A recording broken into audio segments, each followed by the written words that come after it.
Bapa di dalam surga, kami mengucap syukur kepadamu. Karena Engkau Tuhan di atas segala Tuhan. Engkau penguasa di atas segala penguasa yang ditakuti oleh manusia.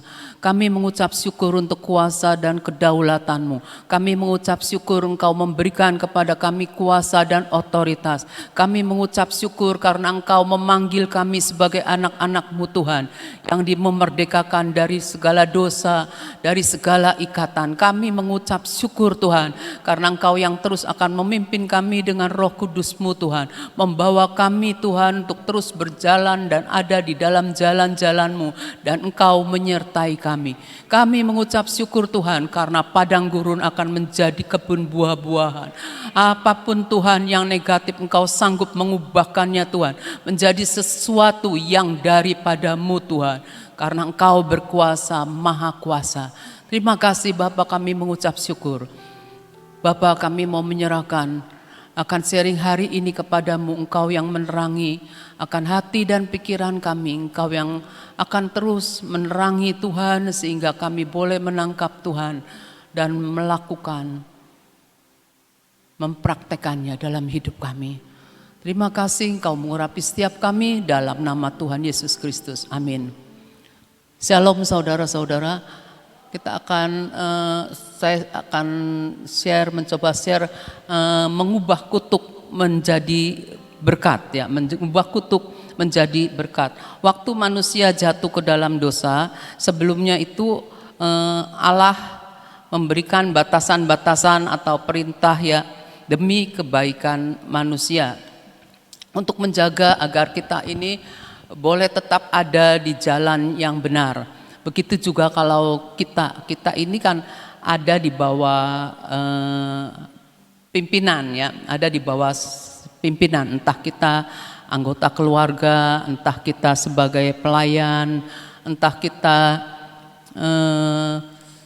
sebagai istri. Nah, kita tuh pasti pernah mendapatkan batasan-batasan. Jadi gini, kamu bebas, cuma ini gitu, selalu ada gitu tuh.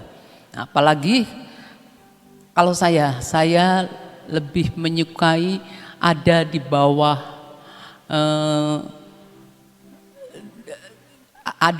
pengaturan gitu, ya. Jadi supaya, karena kita nih, saya aja dah, saya kadang-kadang suka ngeblasar gitu tuh.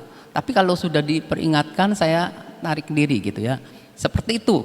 Nah, kita kalau lihat Adam dan Hawa waktu di Taman Firdaus itu, semua boleh dimakan kecuali ini gitu, ya. Semua boleh, ya, tapi ada tapi-tapinya gitu, ya. Nah, ketika kita tahu bahwa sifat-sifat dosa itu membuat kecenderungan untuk kita nih menjauh dari jalan-jalan Tuhan. Kita tahu jalan Tuhan itu adalah jalan kepada hidup, jalan kepada terang, bukan jalan menuju kegelapan.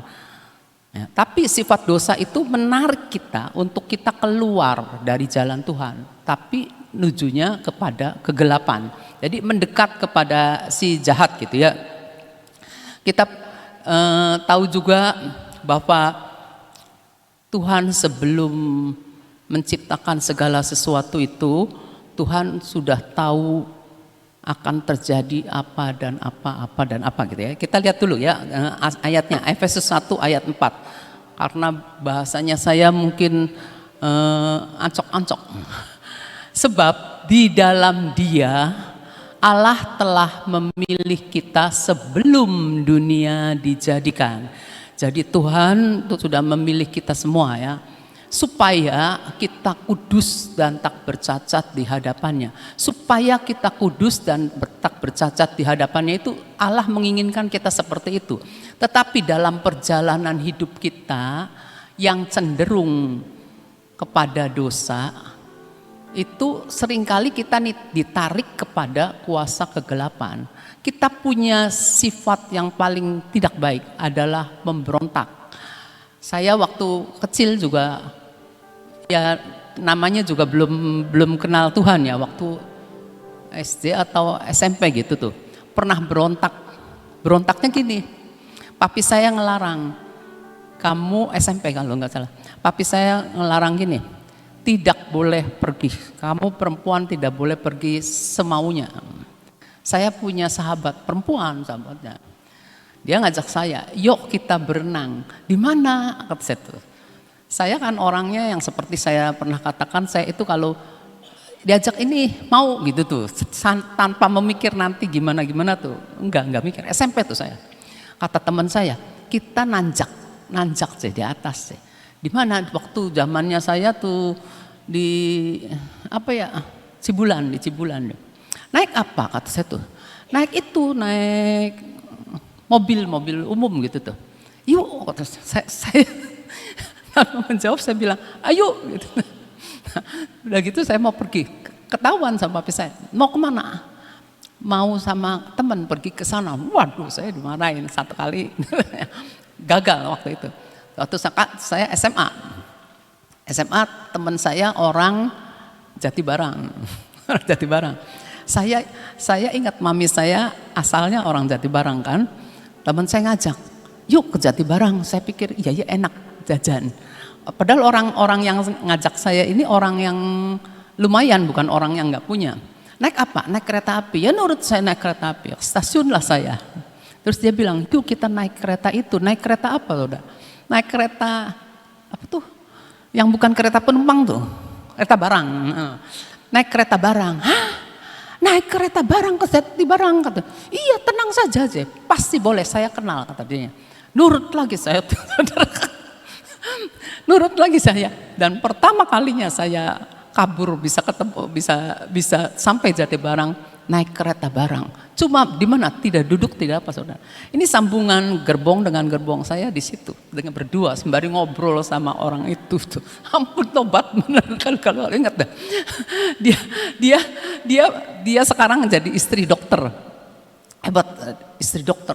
Lumayan di Jakarta, tapi saya pikir lah kayaknya anaknya papi mami saya yang paling rada-rada berontak. Saya kelihatannya anteng takut ya, tapi saya ya istilahnya kalau saya bilang sih tutbyung gitu. Orang ke sana kita ikut ke sana gitu. Nurut aja, pokoknya percaya aja sama yang mimpin. Seperti itu sudah. Ada pemberontakan gitu dan itu padahal Tuhan tidak mau kita seperti si jahat itu yang ngajarin berontak ya. Tuhan ingin kita kudus dan tak bercacat di hadapannya, tapi si jahat itu menarik kita untuk keluar. Terus lihat di Kisah 2 ayat 23. Kisah para Rasul.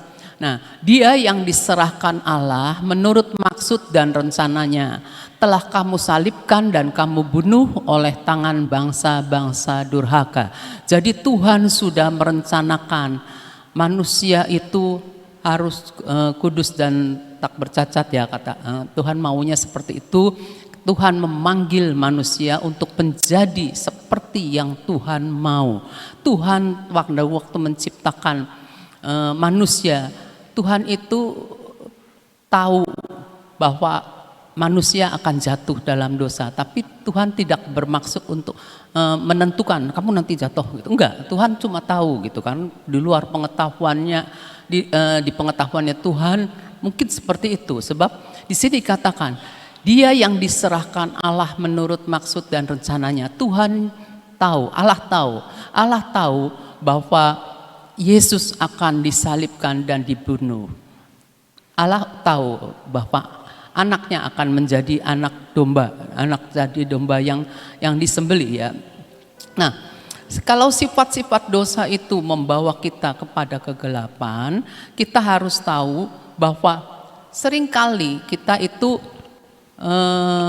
Tuhan itu berkata tidak, ini boleh tapi ini tidak ya. Seperti kita juga kalau ada di dalam pelayanan, ya udah kamu boleh lakukan tapi ini jangan ya, ini jangan. Nah, turuti, taati gitu ya. Oh iya, berarti ini nggak boleh, jangan sampai kita nih nggak taat gitu ya. Kita bersyukur karena Tuhan itu punya inisiatif untuk mencari orang yang hilang ya. Maka Tuhan berikan juga kepada kita seperti misalnya gini, Waktu Adam dan Hawa itu jatuh dalam dosa, dia bersembunyi. Tuhan tahu di mana bersembunyi. Tapi Tuhan tanya, Adam, engkau di mana? Inisiatifnya datang dari Tuhan. Bukan Adam tahu dia dosa, dia cari Tuhan, enggak. Seperti banyaknya manusia. Manusia berdosa, tidak ada yang baik, tidak ada yang mencari Allah. Jadi inisiatif itu dari Allah. Allah dulu yang cari manusia. Terus Allah itu, Tuhan itu mengasihi kita. Ketika kita berdosa, Tuhan bersedia mengampuni kita. Nah terus pengampunan itu Tuhan berikan lebih dahulu. Tuhan mengasihi kita lebih dahulu. Tuhan ingin supaya kita bisa meneladan Dia, mencari jiwa yang hilang, mulai mengampuni orang yang bersalah. Inisiatifnya harus dari kita dulu, Bagi manusia tidak gampang untuk inisiatif kita mau mengampuni orang yang menyakiti kita gitu tuh. Tidak gampang, tapi ketika kita ada di dalam hadirat Allah, ketika kita ada dalam doa, kita ini bisa mengampuni orang. Kita mulai dilembutkan oleh Tuhan, Nah, kalau batasan-batasan itu diberikan oleh Tuhan, seringkali si jahat membohongi kita. Kamu dikasih aturan-aturan, mengikat kamu loh, nggak enak.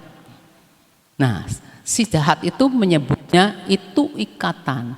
Tetapi sebenarnya batasan-batasan itu Tuhan berikan kepada kita untuk menjaga kita, menjaga akan hidup kita, supaya kita ini tidak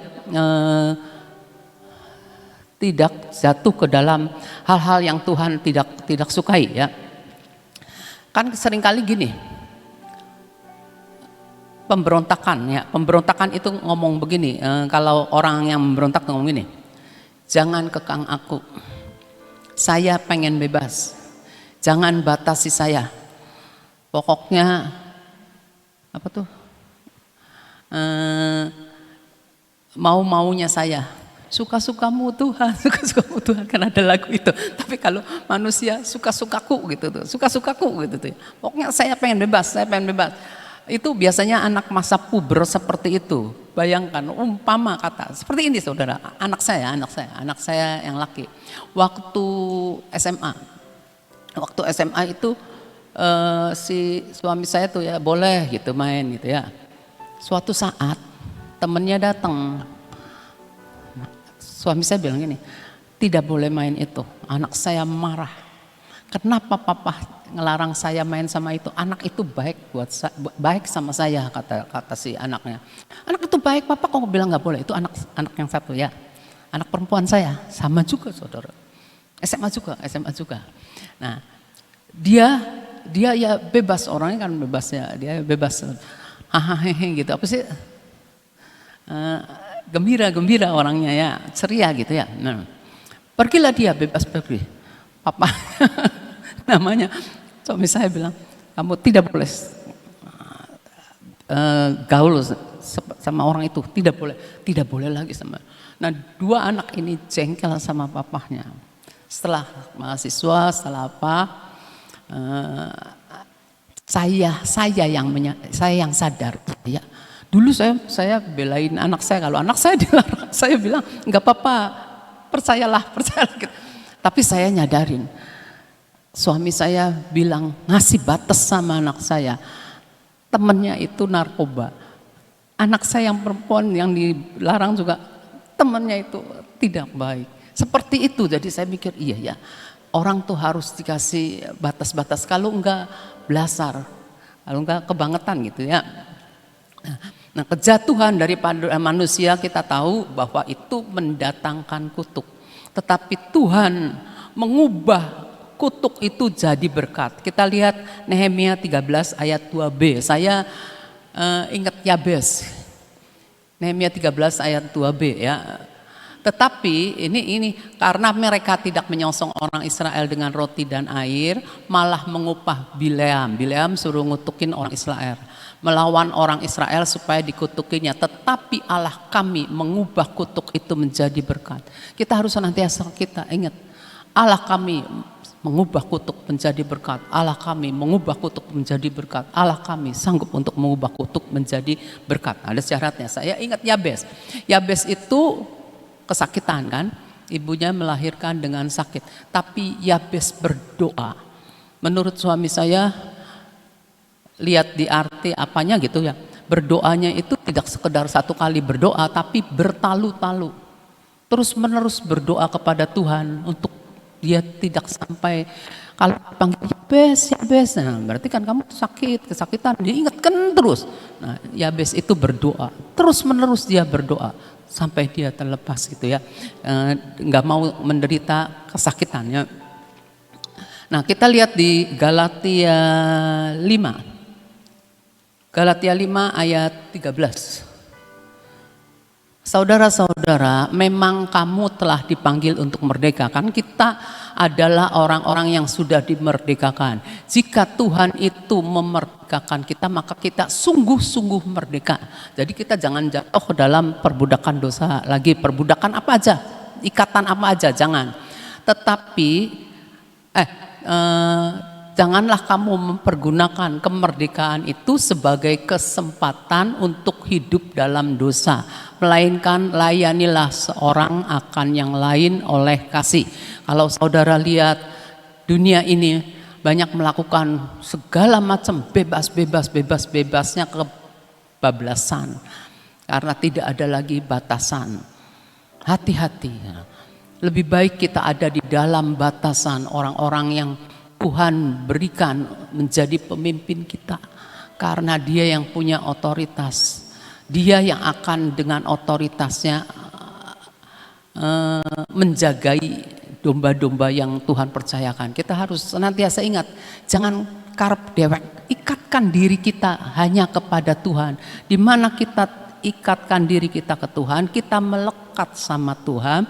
Begitu kita melekat kepada Tuhan, melekat kepada seseorang, seperti tadi lagu bilang yang gini, kalau kita melekat, kita bisa cerita.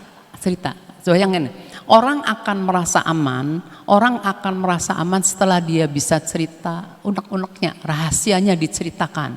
Nah, kalau kepada orang yang melekat, intim dengan dia, dekat sama dia. Kita dekat sama siapa? Kita bisa cerita sama orang itu. Terus rasanya aman kalau udah cerita, rasanya iya tenang gitu. Nah, kita harus tahu siapa yang kita bisa merasa aman. Kita nyaman sama orang itu, nyaman. Coba kalau kita tahu nih orang ini misalnya saya nggak cocok sama orang itu gitu ya, misal saya nggak cocok sama orang itu. Kayak saya kalau bicara terbatas segitu sajalah, nggak bisa tidak bisa mempercayakan cerita saya ke orang itu. Seperti itu. Jadi kalau kita bisa mempercayakan hidup kita kepada seseorang, carilah orang yang dalam Tuhan, sebab Tuhan sedang menggoncangkan segala sesuatu. Siapa yang kita percayai, melekat kepada siapa? Misal Mamon. Kalau orang melekat kepada Mamon, dia akan merasa aman karena dia percaya jaminannya itu Mamon.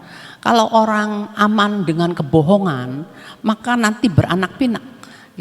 Aman saya udah bohong, saya aman di sini. Nanti ditanya orang, bikin bohong lagi, bikin bohong terus menerus seperti itu. Jangan lekatkan rasa aman kita kepada yang mudah digoncangkan ya, jangan. Nah, keinginan setan ini, jadi kita jangan menggunakan kemerdekaan sebagai kesempatan untuk kehidupan dalam dosa, melainkan layanilah seorang akan yang lain.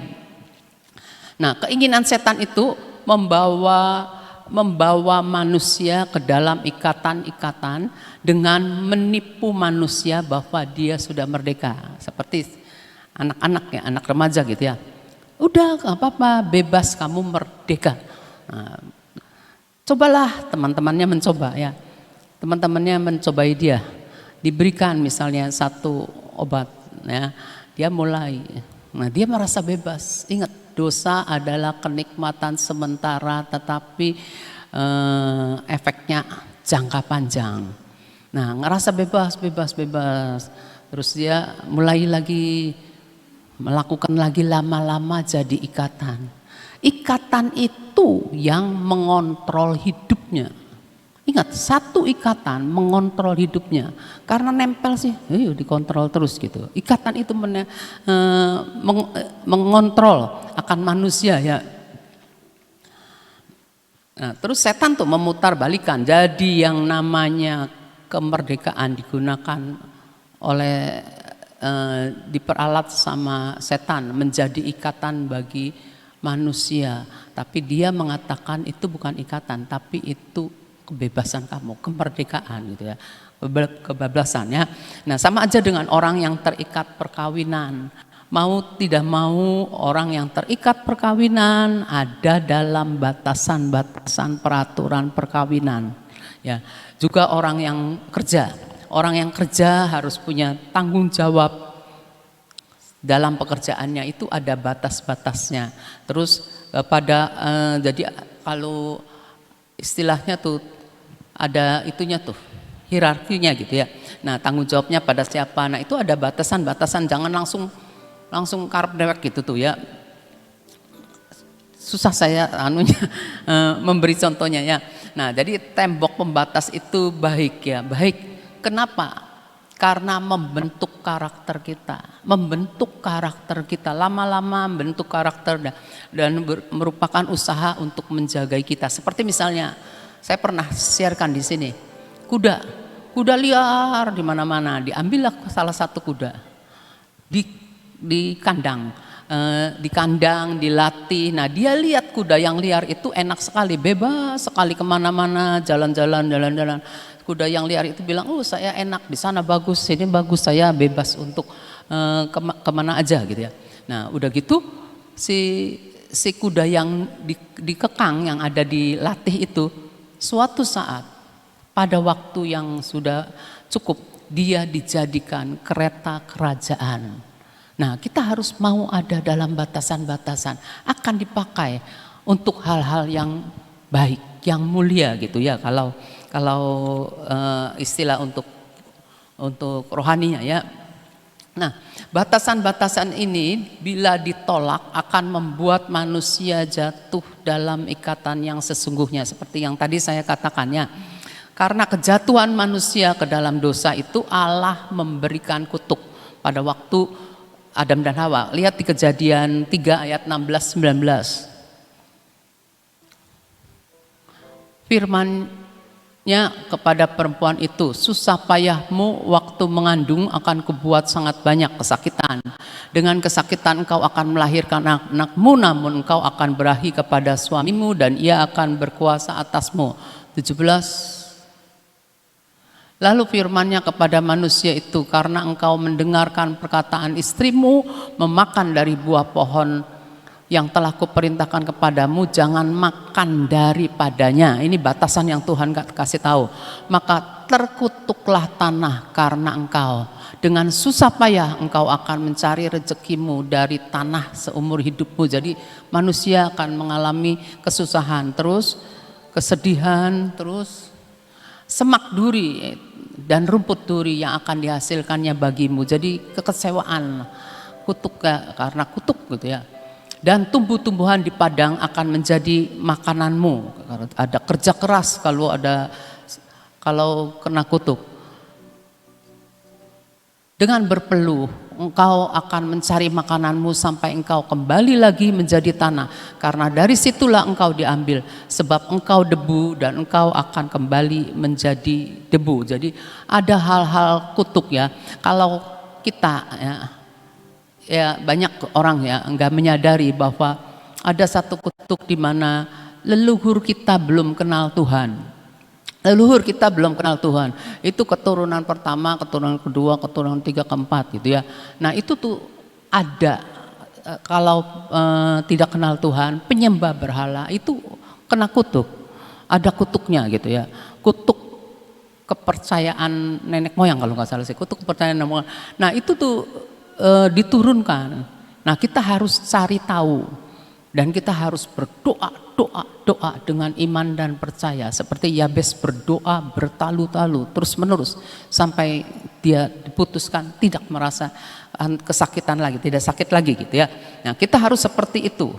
Tuhan sudah kasih kepada kita kuasa dan otoritas perkataannya. Kalau kita lihat di Pengkhotbah 8 ayat 11 ya. Pengkhotbah 8 ayat 11 itu.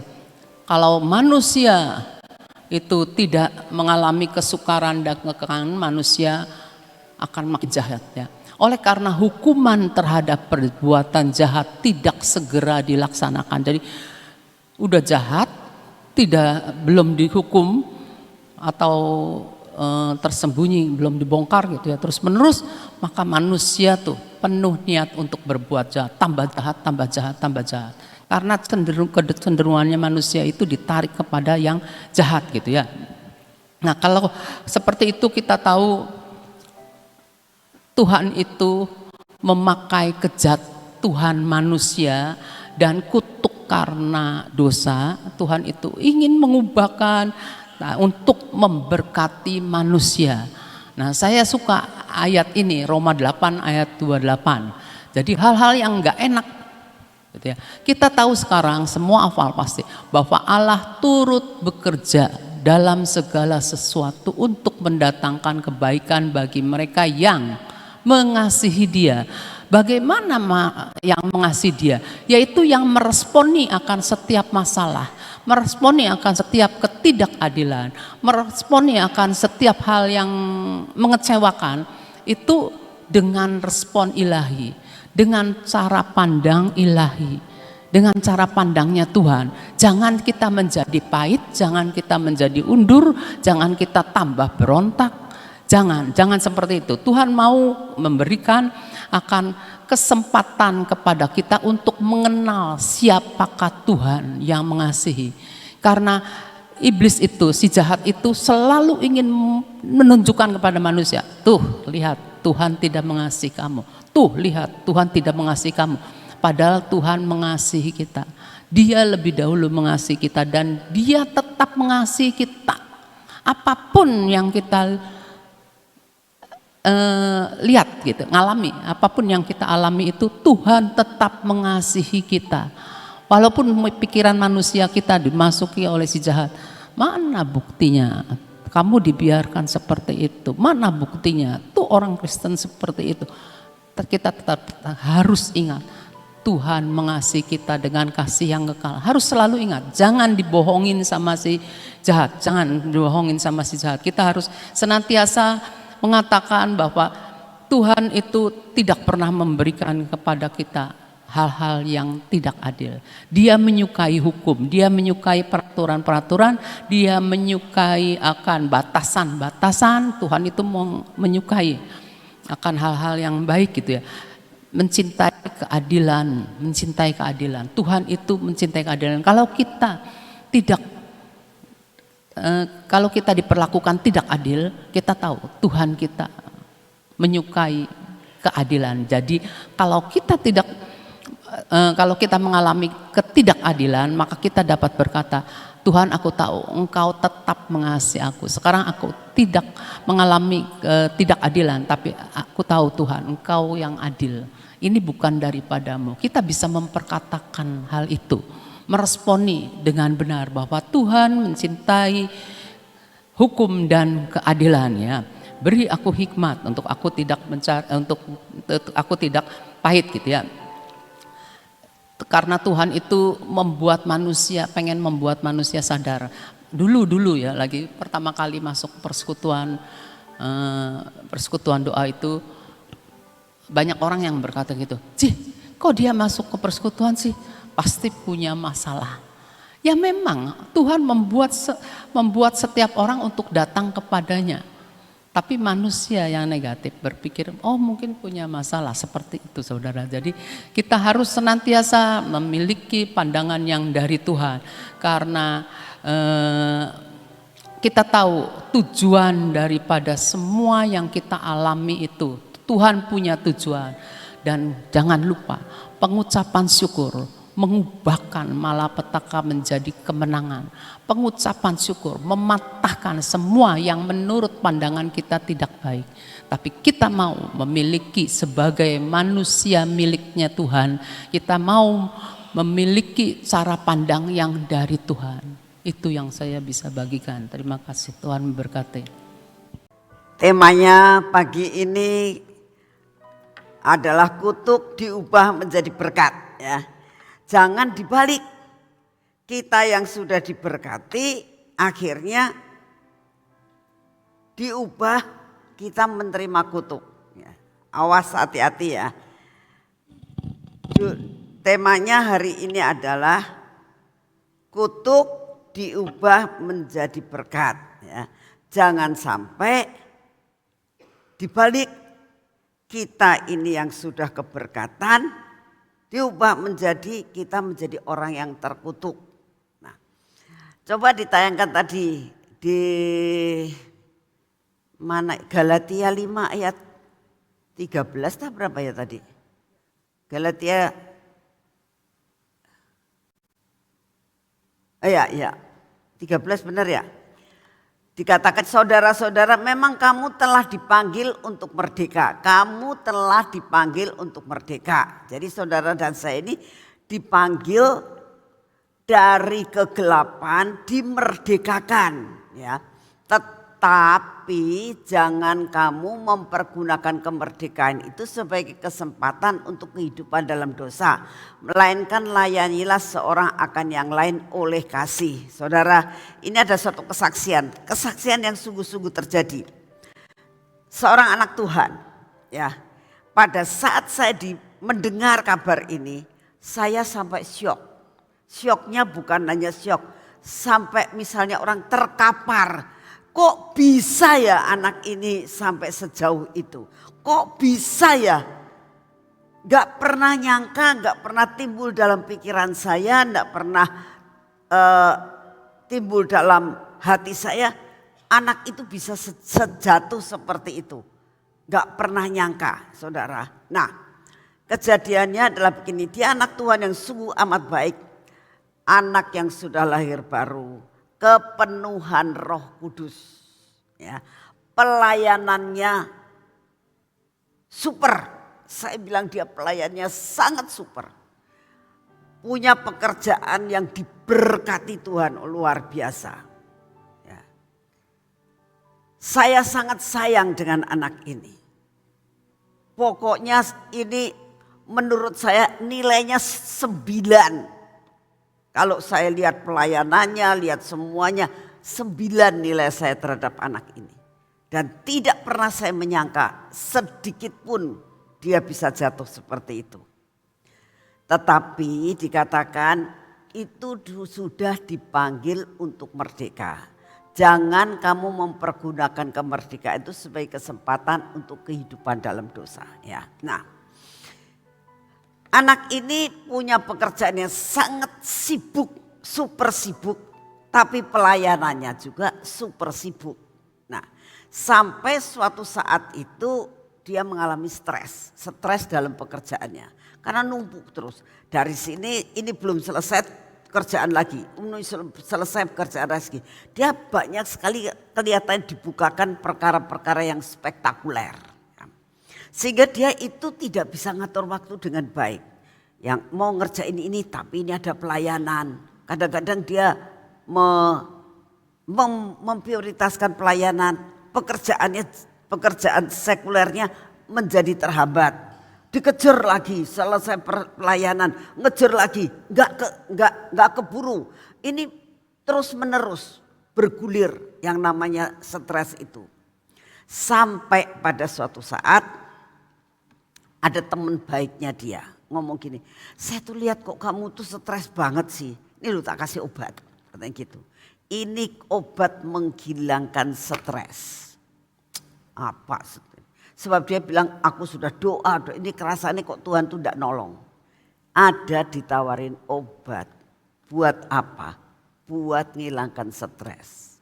Ini awal pertama kali. Diminumlah, wis berat. Diminum. Bener, rasanya terang, rasanya enak, rasanya nyaman. Kecanduan saudara. Begitu stres, mintalah obatnya. Begitu stres, mintalah obatnya. Nah stresnya terus menerus. Nah ini dikatakan kamu sudah dipanggil untuk merdeka, tapi jangan mempergunakan kemerdekaan itu sebagai kesempatan untuk kehidupan dalam dosa. Ya. Melainkan layanilah seorang yang lain dengan kasih. Jadi kalau kita melihat saudara kita itu sedang stres, jangan tambah dikasih obat yang macam-macam. Tetapi seperti Ibu Abigail tadi mengatakan, oh orang itu ke persekutuan doa ya karena ada masalah. Benar. Jadi kalau lagi dalam keadaan stres, ya ajaklah ke PW. Itu obat yang manjur. Jangan dikasih obat yang macam-macam yang membuat terikat. Ya.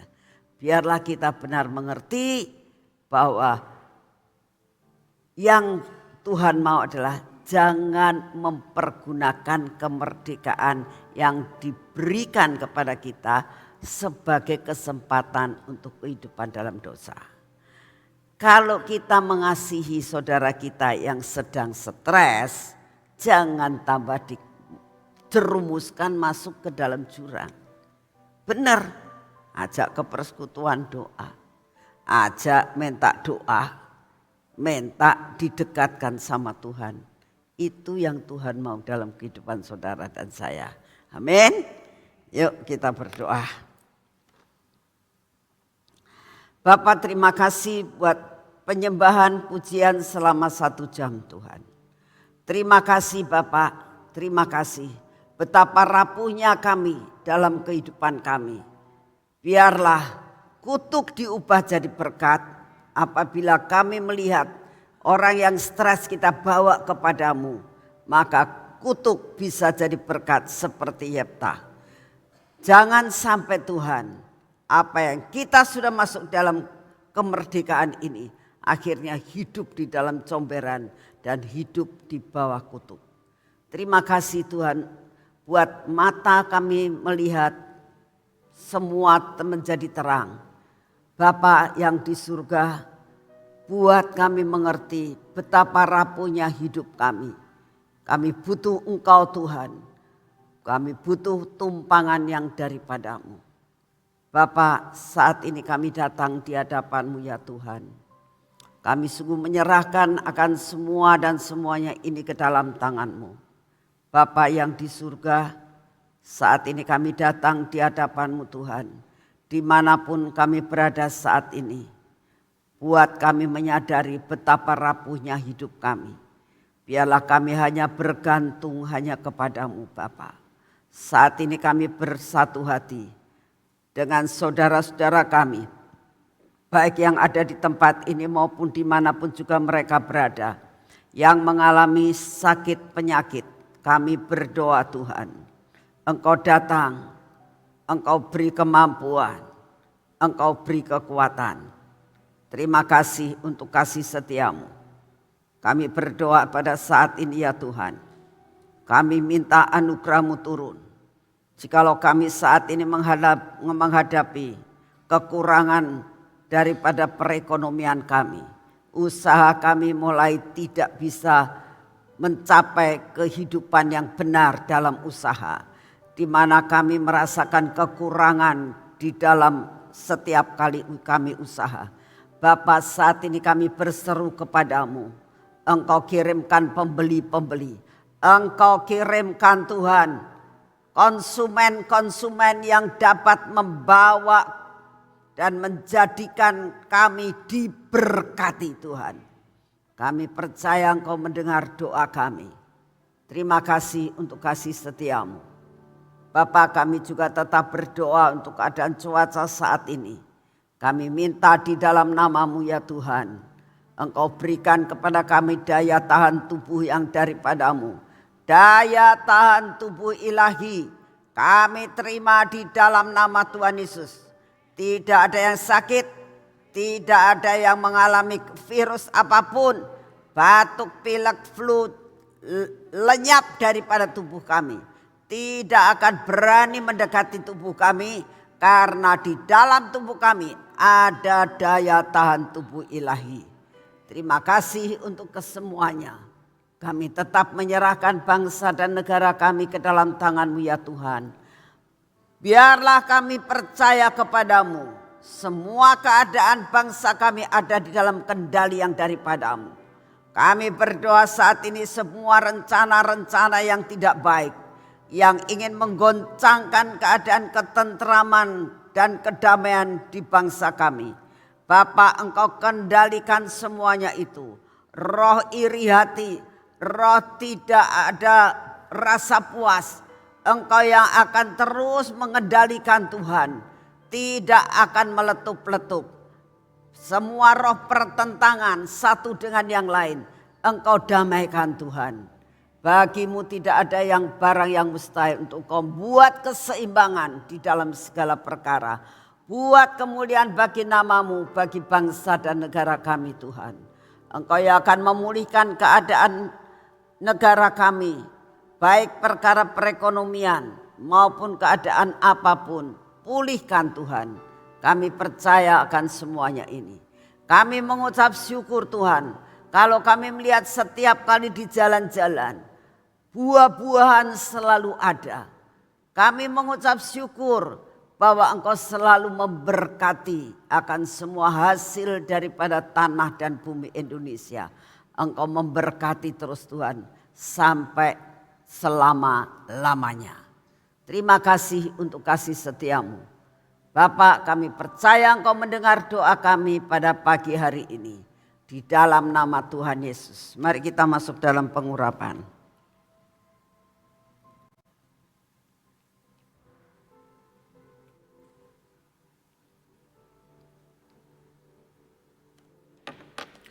Di dalam nama Tuhan Yesus.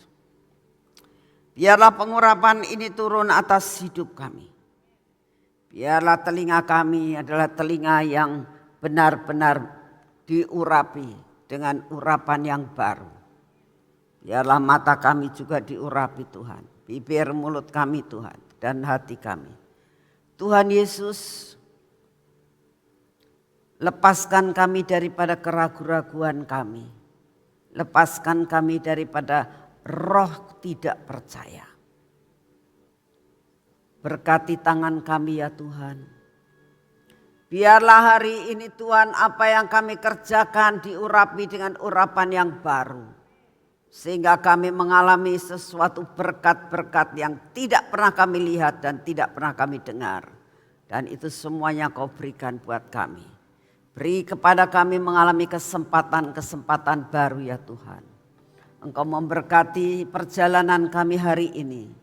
Biarlah perjalanan kami hari ini bersama dengan Engkau. Engkau selalu memimpin perjalanan kami sampai mengakhiri hari ini bersama dengan Engkau. Terima kasih Bapak. Segala puji, hormat dan syukur kami naikkan di hadapan-Mu.